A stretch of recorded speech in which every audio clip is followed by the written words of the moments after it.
Hi friends, எல்லாரும் எப்படி இருக்கீங்க? நல்லா இருக்கீங்கன்னு நம்புகிறேன்.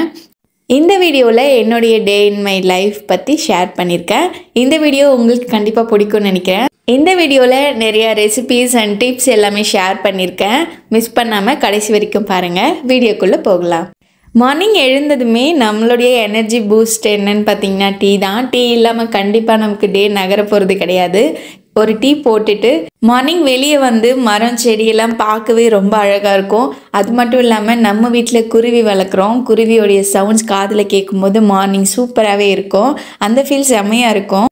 ஒரு 1 வீக்காகவே நல்லாவே பனி இருக்கிறது நல்லா தெரியுது. ஒரு 6 மணிக்கெல்லாம் நம்ம வெளியே போகும்போது நமக்கு பனியில் பக்கத்தில் இருக்கவங்க கூட தெரியாத அளவுக்கான பனி தான் இருக்குது. இருந்துமே கிளைமேட் நல்லா இருக்குது அப்படின்னு நம்ம கொஞ்சம் எக்ஸ்ட்ரா தூங்கினோன்னா அன்னையோடைய டேயில் நிறைய நேரம் மிஸ் ஆன மாதிரி ஒரு ஃபீல் தான்.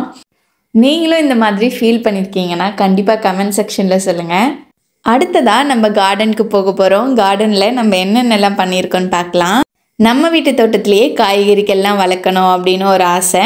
அதனால நான் 2 நாளைக்கு முன்னாடி விதைகள்லாம் போட்டிருந்தேன். தக்காளி, கத்திரிக்காய், சில்லிஸ் எல்லாமே போட்டிருந்தேன். மார்னிங் அவங்களுக்கு ஒரு ஸ்ப்ரே பண்ணிவிட்டு ஈவினிங் ஒரு தடவை ஸ்ப்ரே பண்ணணும். ஸோ மார்னிங் அவங்களுக்கு ஸ்ப்ரே பண்ணியாச்சு. அடுத்ததான் நம்ம கிச்சனுக்கு தான் போக போகிறோம். டீக்கு அப்புறம் நம்ம கத்தாழை ஜூஸ் எடுத்துக்க போகிறோம். ஏன்னா ரொம்ப ஹீட்டாக இருக்கிறது அப்படின்னு ஃபீல் பண்ணதுனால கத்தாழை ஜூஸ் எடுத்துக்கலான்னு நம்ம தோட்டத்தில் இருக்க கத்தாழையை நம்ம பறித்து எடுத்துகிட்டு வந்தாச்சு. ஆலோவேரா ஜூஸ் எப்படி கசப்பு இல்லாமல் நம்ம செய்யறது அப்படின்னு இந்த வீடியோவில் பார்க்கலாம். இதில் நிறைய டிப்ஸ் இருக்குது, கண்டிப்பாக மிஸ் பண்ணாமல் பாருங்கள். கத்தாழை தோலை சீவிட்டு உள்ளே இருக்கிற பல்ப் இருக்கு இல்லையா, அதை நம்ம மீன் வாஷ் பண்ணுற மாதிரி 4-5 தடவை நல்லா கையாலேயே மிக்ஸ் பண்ணி எடுத்தோன்னா அந்த கசப்பு தன்மை எல்லாமே கம்மியாயிடும். அந்த ஜெல் மாதிரி இருக்க பதம் எல்லாமே வந்துட்டு கண்ணாடி பதமாக இருக்கிற அந்த கத்தாழை மட்டும் நமக்கு கிடைக்கும். அடுத்ததாக வாஷ் பண்ண ஆலோவேராவை ஒரு மிக்ஸி ஜாரில் சேர்த்துக்கலாம். 1 கப் தயிர், 1/2 டீஸ்பூன் ஜீரகம், 1/2 டீஸ்பூன் மிளகு, ஒரு சின்ன துண்டு இஞ்சி, கூடவே உப்பு, கருவேப்பிலை 1 கொத்து அளவு சேர்த்துக்கலாம்.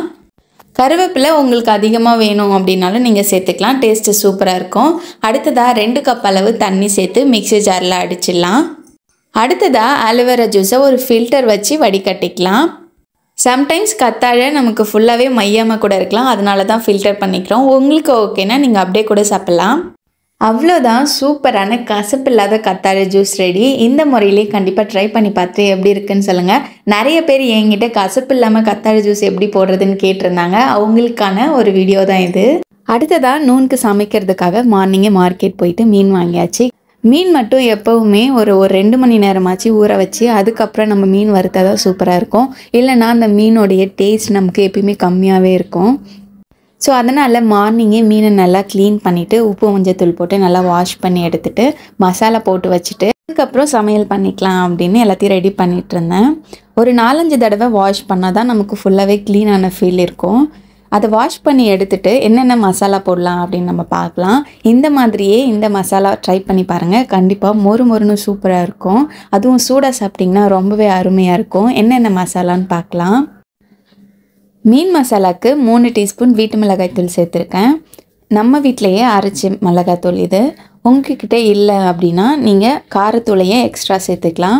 அடுத்ததாக garam masala 1 spoon, chilli powder 1 spoon, Kashmiri chilli 1/2 spoon, இஞ்சி பூண்டு பேஸ்ட் 1 ஸ்பூன், உப்பு, எண்ணெய் சேர்த்துருக்கேன். எல்லாத்தையும் சேர்த்து நல்லா மிக்ஸ் பண்ணிக்கலாம். எண்ணெய் வேண்டான்னு ஃபீல் பண்ணிங்கன்னா நீங்கள் தண்ணி மட்டும் ஊற்றி நல்லா மிக்ஸ் பண்ணிக்கோங்க.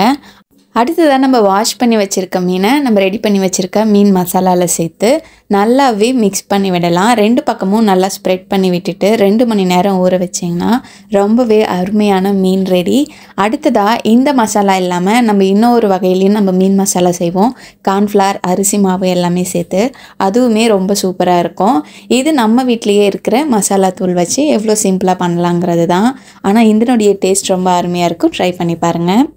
ஆக்சுவலாக நம்ம மீன் வறுத்து சாப்பிட்றத விட மீன் வறுக்கும் போதே சுட சுட தனியாக எடுத்து சாப்பிடுவோம்ல, அதுதாங்க ரொம்ப டேஸ்ட்டாக இருக்கும். நான் அப்படி தான் பண்ணுவேன். சாதத்து கூட சாப்பிட்றத விட மீன் வறுக்கும் போதே சுட சுட எடுத்து அதே ஒரு 3-4 உள்ள தள்ளிடுவேன். அதுக்கப்புறம் சாப்பிட்றது கம்மியாயிடும். அந்த மாதிரி உங்களுக்கும் ஃபீலாக இருக்குமா அப்படின்னு கண்டிப்பாக சொல்லுங்கள். ஸோ மசாலாஸ்லாம் போட்டு நம்ம ஒரு தனியாக ஒரு 2 மணி நேரம் எடுத்து வச்சிடலாம். இதை நீங்கள் ஃப்ரிட்ஜில் வச்சுக்கணும் அப்படின்னாலும் வச்சுக்கலாம், அதுவுமே நல்லா தான் இருக்கும். நான் இன்றைக்கி வெளியே தான் வச்சுருக்கேன். ஜென்ரலாகவே நம்ம டெய்லியும் என்ன சாப்பாடு செய்யலாம், என்ன சாப்பாட்டுக்கு என்ன பொரியல் பண்ணலாம் அப்படின்னு யோசிச்சுக்கிட்டே தான் இருப்போம். ஆனால் ஒரு சில வாட்டி என்ன நடக்கும்னா, நம்ம ஃபோனில் ஏதாவது யார்கிட்டயாவது பேசும்போது கூட அவங்க இந்த சமையல் செஞ்சுருந்தேன், இந்த பொரியல் பண்ணியிருந்தேன் அப்படின்னு சொன்னாங்கன்னா நமக்கு அப்படியே ஒரு ஐடியா வரும். நம்ம வீட்லேயும் இது இருந்துச்சுன்னா இன்றைக்கி நம்ம இதை முடிச்சிடலாம் அப்படின்னு கூட தோணும். சம்டைம்ஸ் அந்த மாதிரி நான் பண்ணியிருக்கேன். என்றைக்காவது ஒரு நாள் கண்டிப்பாக இந்த சமையல் தான் செய்யணும் அப்படின்னு நம்ம காலையிலே ஒரு டெசிஷன் எடுத்துகிட்டு கிச்சனுக்குள்ளே வரோம் இல்லையா, அது ஆட்டோமேட்டிக்காக நடந்துடும். ஒரு சில நாள் ரொம்ப சோம்பேறித்தனமாக இருக்குது, ஃபீலாக இருக்குது அப்படின்னா என்ன பண்ணுறதுன்னு யோசிச்சுட்டு இருக்கும்போது இது ஒரு நல்ல ஐடியாவாக எனக்கு இருந்திருக்கு. உங்களுக்கு இந்த மாதிரி ஒர்க் அவுட் ஆயிருந்துச்சுன்னா கண்டிப்பாக சொல்லுங்கள். பாத்திரம்லாம் வாஷ் பண்ணி வச்சதுக்கப்புறம் மார்னிங் பிரேக்ஃபாஸ்ட்க்கு நான் தோசை செஞ்சுருந்தேன். தோசைக்கான சைட் டிஷ் பார்த்திங்கன்னா நேற்று நைட்டு நான் வடகறி செஞ்சுருந்தேன், அதுவே மீதம் இருந்துச்சு. அதை வச்சு நான் தோசைக்கு மேனேஜ் பண்ணிட்டேன். வடகறி தோசைக்கு ரொம்பவே சூப்பராகவே இருந்துச்சு. அதோடைய ரெசிபி வேணும்னா கண்டிப்பாக சொல்லுங்கள், நான் அப்லோட் பண்ணுறேன். ஆக்சுவலாக வடகறி செய்கிறது ரொம்ப ஈஸியான ரெசிபி தான். நம்ம வடை மீதம் ஆயிடுச்சு அப்படின்னாலும் நம்ம அதை யூஸ் பண்ணிக்கலாம். அப்படி இல்லைன்னா இட்லி பாத்திரத்தில் வச்சு வேக வச்சும் செய்யலாம், அதுவும் சூப்பராக இருக்கும். சாப்பிட்டதுக்கப்புறம் நம்ம நேராக குருவி கூடுக்கு வந்தாச்சு. கொஞ்ச நேரம் அவங்க கூட டைம் ஸ்பெண்ட் பண்ணலான்னு. அவங்க விளையாடுறத பார்க்கவே ரொம்ப அழகாக இருக்கும். அது மட்டும் இல்லாமல் அவங்க நிறைய பானையில் முட்டை வச்சுருந்தாங்க. முட்டை எத்தனை முட்டை இருக்குது என்னன்னு சொல்லிட்டு ரொம்ப ஆர்வமாக டார்ச் லைட் வச்சு பார்த்துட்டு இருந்தேன். ஒரு அரை மணி நேரம் எப்படி போச்சுன்னே தெரியல, அவ்வளோ சூப்பராக போச்சு. மதிய சாப்பாட்டுக்கு என்ன செய்யலாம் அப்படின்னு யோசிக்கும் போது கீரை சாம்பார் வச்சிடலாம் அப்படின்னு முடிவு பண்ணியிருந்தேன். அதுக்காக ஃபஸ்ட்டு நான் அரிசியை ஊற வச்சுட்டு பருப்பையும் தேவையான அளவு எடுத்து ஊற வச்சுட்டேன். நான் இன்றைக்கி துவரம்பருப்பு யூஸ் பண்ணியிருக்கேன். ஒரு சில பேர் துவரம்பருப்பு பாசிப்பருப்பு ரெண்டுமே யூஸ் பண்ணுவாங்க. நான் இன்றைக்கி துவரம்பருப்பு யூஸ் பண்ணியிருக்கேன். ஒரு அரை மணி நேரம் ஊறினதுக்கப்புறம் நம்ம எடுத்து குக்கரில் போட்டு அதை வேக வைக்கும்போது ரொம்ப ஈஸியாக வெந்துடும். நம்ம நார்மலாக வானலில் அந்த மாதிரி கூட போட்டு வேக வச்சுக்கலாம். வேகிறது ரொம்ப ஈஸியாகிடும். சாதம் வடிச்சிக்கிட்டு அடுத்தது கீரை சாம்பாருக்கு நான் முருங்கைக்கீரை எடுத்திருக்கேன். நீங்கள் வேறு எந்த கீரைனாலுமே சேர்த்துக்கலாம், டேஸ்ட் நல்லா தான் இருக்கும். ஆனால் முருங்கைக்கீரை ஒரு ஸ்பெஷலான டேஸ்ட் கொடுக்கும். நம்ம வீட்டில் கீரையை தொடமாட்டாங்க அப்படின்னு ஃபீல் பண்ணிங்கன்னா இந்த மாதிரி கீரையை வடை அல்லது இந்த மாதிரி சாம்பாரில் சேர்த்திங்கன்னா அவங்க விருப்பமாகவே சாப்பிடுவாங்க. அவங்களுக்கும் தெரியாது, நம்ம கீரை கண்டென்ட்டையும் கொடுத்த மாதிரி இருக்கும். அடுத்ததாக கீரை சாம்பாருக்கு நான் ஊற வச்சுருந்த பருப்பை தண்ணி சேர்த்து பச்சை மிளகாய் மஞ்சத்தூள் சேர்த்து வேக வச்சு எடுத்துக்கிட்டேன். கீரையும் ரெடி பண்ணி வச்சாச்சு. சாம்பாருக்கு தேவையான வெங்காயம் தக்காளியை ரெடி பண்ணிக்கலாம். இந்த சாம்பாருக்கு மற்ற காய்கள்லாம் சேர்க்கணுன்னு அவசியம் கிடையாது. நீங்கள் வெறும் வெங்காயம் தக்காளி பச்சை மிளகாய் பருப்பு மட்டும் சேர்த்துட்டு கீரையை நம்ம சேர்த்தாலே டேஸ்ட்டு சூப்பராக இருக்கும். கொஞ்சமாக புளி சேர்த்துக்கலாம். இந்த கீரை சாம்பாருக்கு முக்கியமான டிப்ஸ் என்னென்னு பார்த்தீங்கன்னா, சாம்பார் நல்லா கொதிச்சதுக்கப்புறம் நம்ம வாஷ் பண்ணி வச்சுருக்க முருங்கைக்கீரையை கொஞ்சமாக போட்டுட்டு 5 நிமிஷத்துலேயே நிறுத்திடணும் அடுப்பை. அப்போ தான் நமக்கு சூப்பராக இருக்கும். அப்படி இல்லைன்னா நல்லா வெந்துச்சு அப்படின்னா ஒரு மாதிரி கசப்பு வர ஆரம்பிச்சிரும். சாம்பார் தாளிக்கிறதுக்கு 2 ஸ்பூன் எண்ணெய் விட்டு அரை டீஸ்பூன் கடுகு 1/4 டீஸ்பூன் பெருங்காயம் சேர்த்து கருவேப்பிலை சேர்த்துக்கலாம். அடுத்ததாக கட் பண்ணி வச்சுருக்க 2 வெங்காயத்தையும் சேர்த்து நல்லா மிக்ஸ் பண்ணிக்கலாம். வதங்கிறதுக்காக கொஞ்சமாக சால்ட் உப்பு சேர்த்துக்கலாம். நமக்கு வெங்காயம் சீக்கிரமாகவே வதங்கி வரும். வெங்காயம் நல்லா வதங்கினதுக்கப்புறம் நான் மீடியம் சைஸில் 2 தக்காளி சேர்த்துருக்கேன். வெங்காயம் தக்காளி வதங்குற கேப்பில் நம்ம ஏற்கனவே ஊற வச்சுருக்க மீனை நம்ம வறுக்கலாம். இன்னொரு அடுப்பில் தோசைக்கல்லி போட்டுட்டு மீன் வறுக்க ஆரம்பித்தாச்சு. மீன் வறுக்கும் போதே அவ்வளவு மணமாக இருக்கும்.